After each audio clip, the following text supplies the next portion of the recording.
Thank you so much for joining us on the Couple on Fire podcast. This podcast is for couples, for marriages, and for families within the Christian community. We exist to help break the stigma that happens within the Christian community. We're talking about divorce, we're talking about addiction, and we're talking about so much more.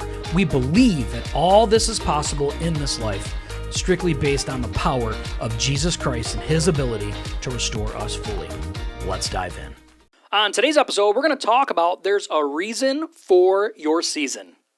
And we're not just talking about Christmas either. Coming up right now. This is the Couple on Fire podcast. I'm your host, Josh, and I'm here with my wife, Christy. That's right, Christy. And like every week, we want to make sure that we bring you something that's going to help take your faith, your family, and your future to the next level. Today's topic is titled, There's a Reason for This Season. That's right. And it's not just Christmas, people.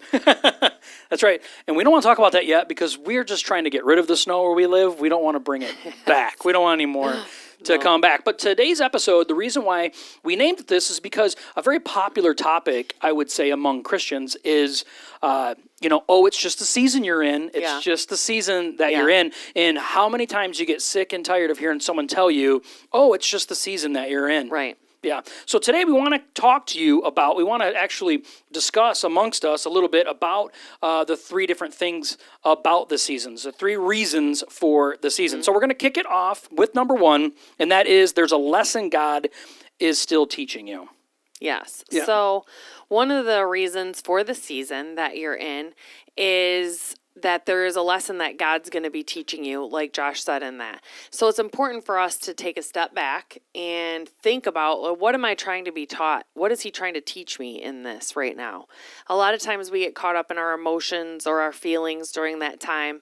Instead of trying to just take a step back, He might be trying to teach us something. If you pray for patience, He's not going to make you patient. He's going to give you opportunities to be patient, right? So that's important for us to take a step back and try to think, what is He trying to teach me in this moment?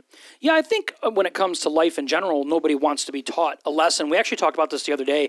You know, a real popular phrase in our house is, don't tell me what to do. We love don't tell me what to do. And that's because most of us, we don't want to learn the lessons. We actually just had a discussion with our daughter tonight, about the demographic that would even care about the subjects that we'd even talk about in this podcast. Right. And it's because when you're in your early 20s, when you're younger, you don't really care to learn the lessons, right? You don't think about like, if I drive too fast, I'm going to get in an accident. You might not feel like that. You may be taking a lot more risks at a younger age. The older you get, though, you start understanding that there is lessons to be learned, whether you want to or not. And I really feel like, and I know Christy feels the same, is, we really believe that God has us in a season, and there is a lesson that needs to be learned. And listen, if you are in a season right now, God's going to keep you in that season until you do learn the lesson. Now, that can be really, really tough because maybe that lesson is something that you feel like you've already learned, but sometimes there's multiple lessons within that season. Right.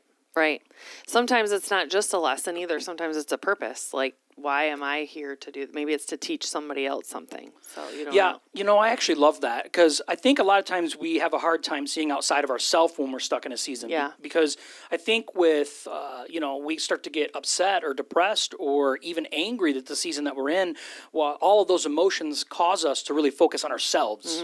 And we're not really focusing on maybe what God's asking us to do. Maybe the lesson is to help somebody else in that season. You just said something before we started about God will keep you marching. He will keep you marching around that desert for 40 plus years until you're willing to learn the lesson. That's what He did to the Israelites. 40 years. They had to keep going around the same mountain until they learned to quit belly aching. That's right. Quit your belly aching. The season that you're in, you're there for a lesson. And the greatest thing that you can do for that is really pray to God to reveal whatever that lesson is. If you don't feel like you know what that lesson is, if you don't feel like there's any clarity in your life right now about that season you're in, talk to God about it. You need to close your eyes. You need to talk to Him and say, hey, I don't know what's going on right now. Why am I in this season so long, Lord? I feel like it's just going on and on and on. Please reveal to me. Let me know what the lesson is that you want so much.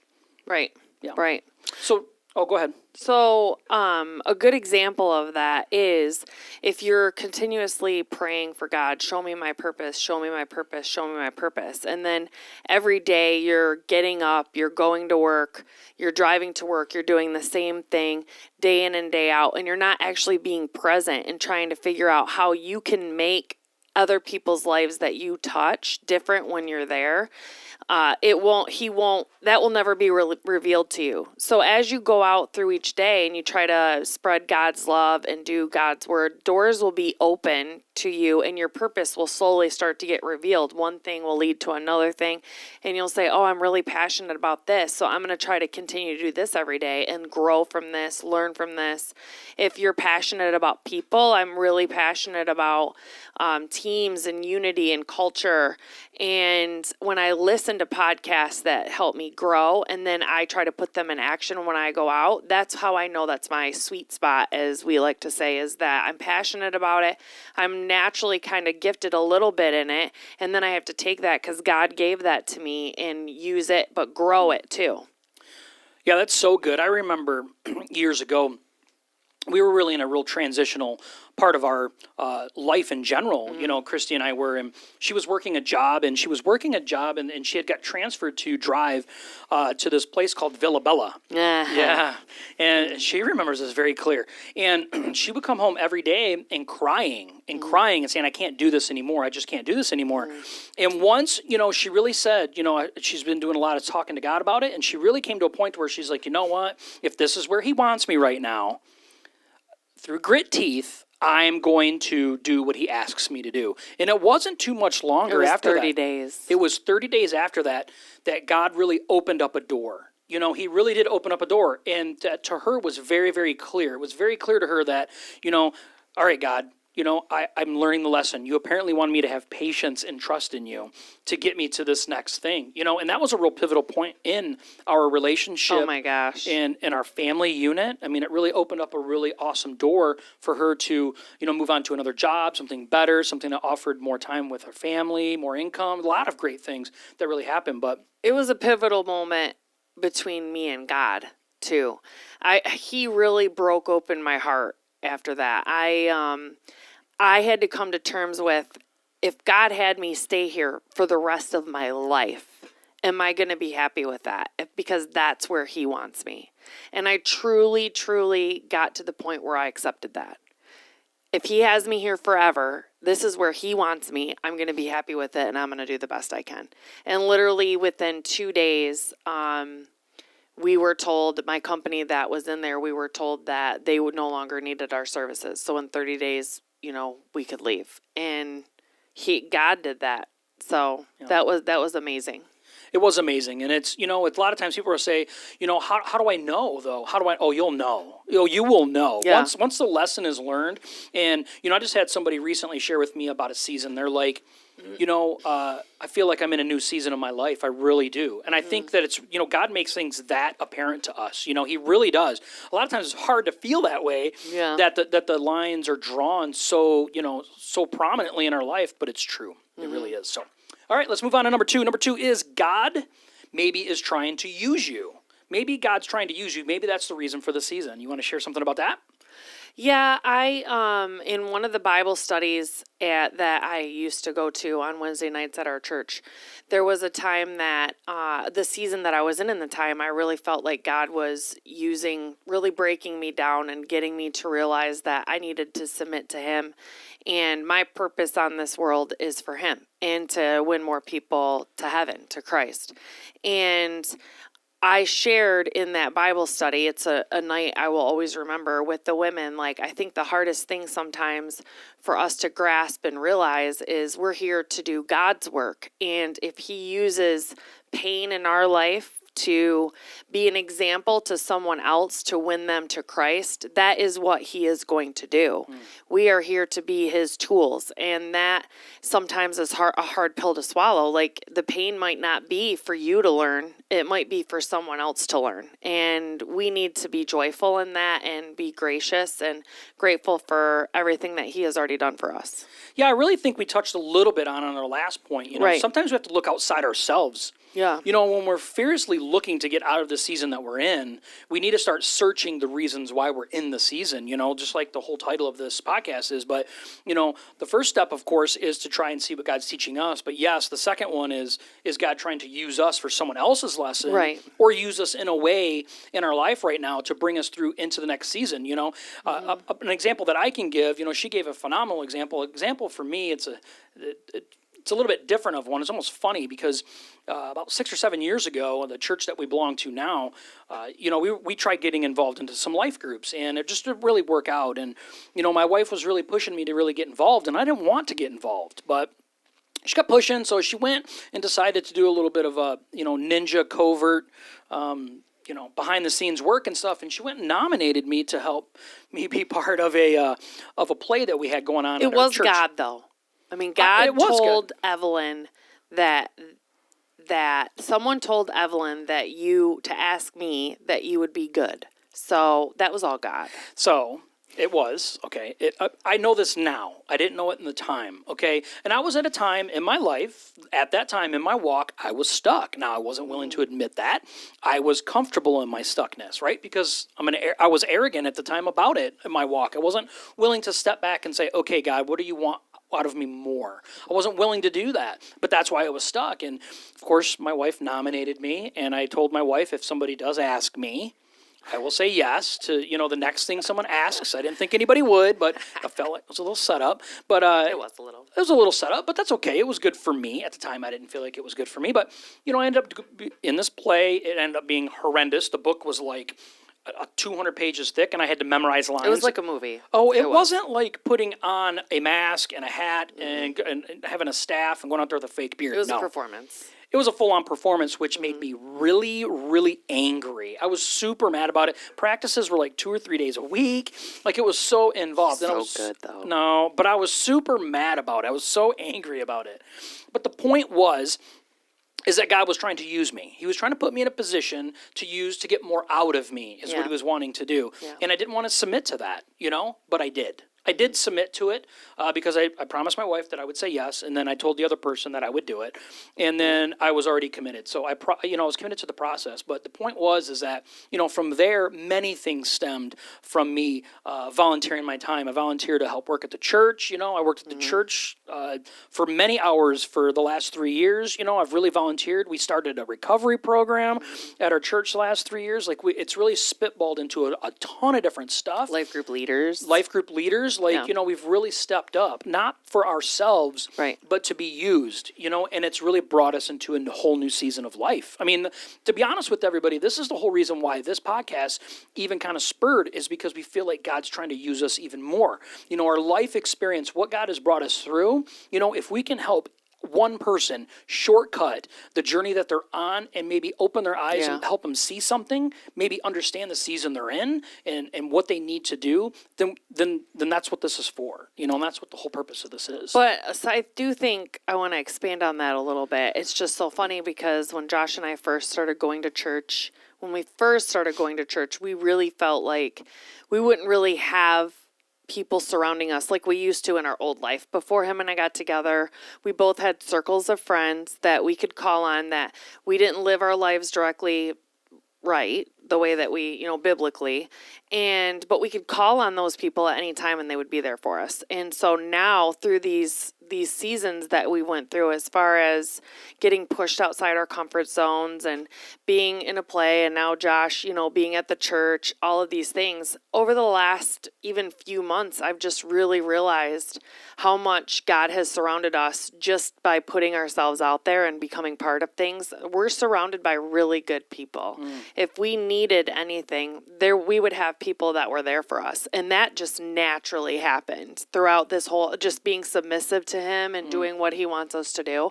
So there was a purpose for that too, in our pain and our uncomfort, in that we're surrounded by really, really good people now. We are, and I think that comes along with embracing the seasons of life. Yeah. You know, not trying to fight against it, not trying to look at every season that comes on that it's against you. You know, we hear it all the time, especially as Christians, as God is for us, not against us. But it doesn't mean that we don't feel that way. At times we feel like God is like a bully in heaven with a magnifying glass and he's just burning us at his will. And it really does get to feel that way, especially when you're in a season that doesn't feel like it's good. Right, right. You know, you feel like you're grinding it out Why? every day. Yeah, all you're doing is asking why. But maybe that's the wrong thing to ask. Maybe what should be the thing that we're asking, you know, and that's why we want to talk about seasons, because seasons of life has been a major part. Like Chrissy and I have been together we're going on 10 years, and we feel like we've been through every season that Michigan offers just in our relationship, Yeah. you know, but now we get an opportunity now to reflect on that. It's no different than the Bible.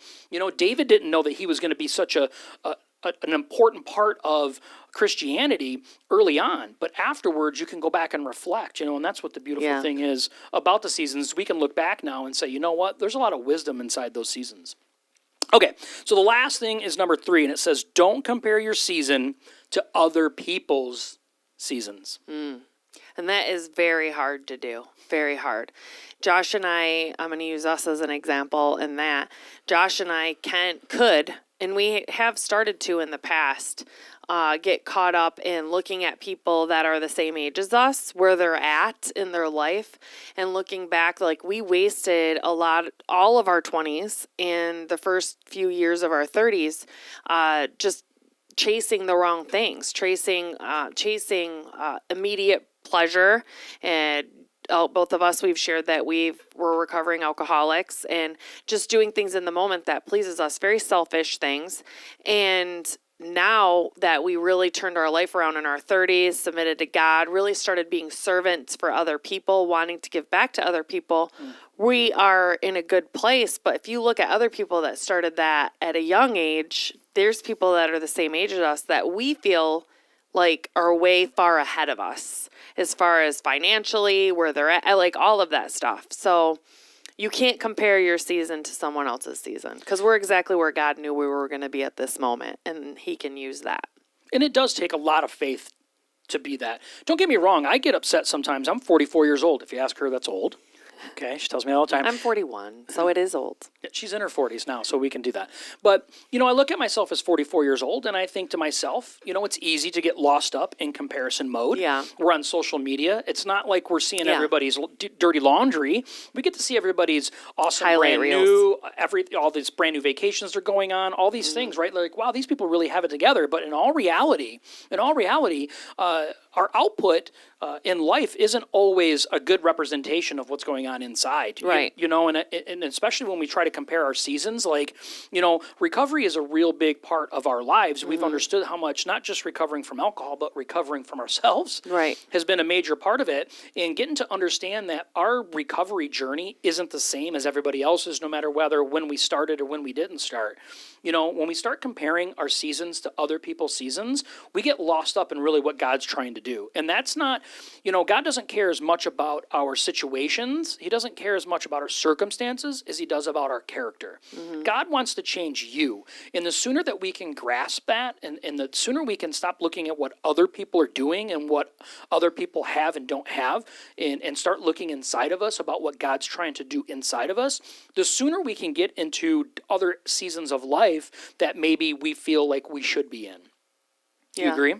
Yeah, I mean, we can lose focus real quick and we can miss our life. We can not be present in moments and be missing something beautiful. Our kids are trying to talk to us at the moment, and we're too busy having a pity party or wallowing in pools of pessimism about things. So I think it's very important to always take a step back. You're going to have those days. We're all human. We all fall circumstance to that sometimes and catch ourselves like worrying about what other people think or why we aren't farther along. But as long as you have good people, a good support system around you, or a spouse that can really knock you back on your heels and remind you what you're here for and what your purpose is in God, it's very important. Don't withdraw when you start comparing yourself and then fall into depression and isolate yourself. That only makes matters worse, and that's the devil, really.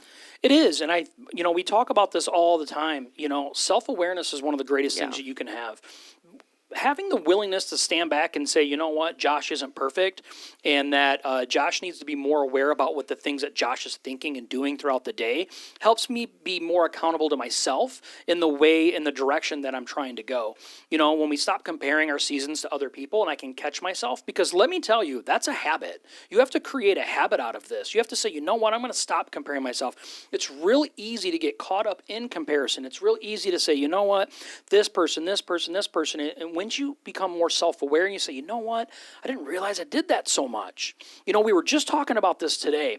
In our household, instead of using the word okay, we use the phrase, I know. Yeah. I know. And we actually mean okay, but we say I know. We do. And it's become such a habit that we were just talking about this at lunch today, that we both say all the time, I know, but in our mind, we're like, oh, I should have said okay. But we still don't. We don't. We still don't. And it's a habit. So don't think because these seasons, because of these things that we're talking about today, that you don't grasp them tomorrow. It doesn't mean that you quit trying to do it, that you don't lose focus on what matters. You know, this is a long-term game. You know, we talk all the time about how important it is that, you know, short-term pleasure is going to cause you long-term pain. But if you can take a little bit of growth and understanding of like, I'm going to put the grind in today, you're going to reap the rewards tomorrow. I think it's really important that people know that. Yeah. I think one of the biggest things that would help anybody is, I think all of us humans suffer a little bit with codependency. And I think 12-step programs really help with that, or at least reading books about it. I think one of the biggest healing things for a person is learning how to set healthy boundaries with other people, and going through the steps, because you start wanting to people please. All of us suffer with that a little bit. And then we also start putting thought bubbles above people's heads. Like what I've noticed, I don't know, in the last few months is I'll be being myself. I'm a very hyper person in life. I'm a very, I say emojified person. My face does a lot of things all the time, and I get very excited about just little things. I'm a very excitable person. And I can start putting thought bubbles above people's heads saying, oh, they're probably annoyed with me, or they probably don't like me, or I'm probably too loud for them. And it starts making me shrink back. And that's really what Satan wants you to feel about yourself, because then you're not being who God created you to be. And then all of a sudden I'll have people reach out to me and be like, oh my gosh, I love being around you. You're so amazing. You breathe life into me.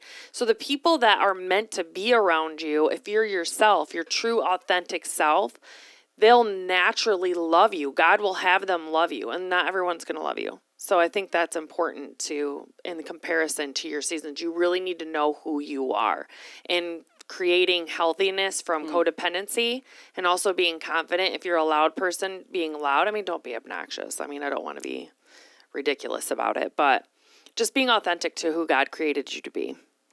Yeah, I love it. You know, we always want to leave you with a challenge. You know, if we're not challenging ourselves to take action, if we're not challenging ourselves to do something with anything that you hear, whether you hear it from us, you read it, you're consuming it through some other medium, you need to make sure that you're taking action on it. So our challenge today is, we're all in a season. Which one of these applies to you? Which one of these three right now applies to you? Because we're all in it. We're currently in a season right now. We always in a season. Yeah, you're always in a season. So, you know, which one of these three today, right? There's a lesson God is trying to teach you. God is trying to use you. And don't compare your season to other people's season. One of those three is applying to you today.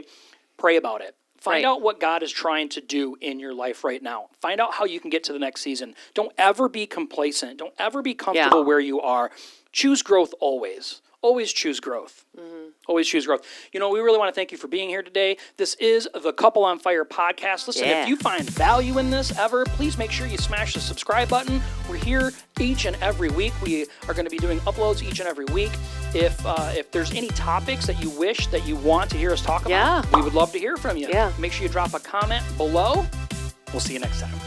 Bye.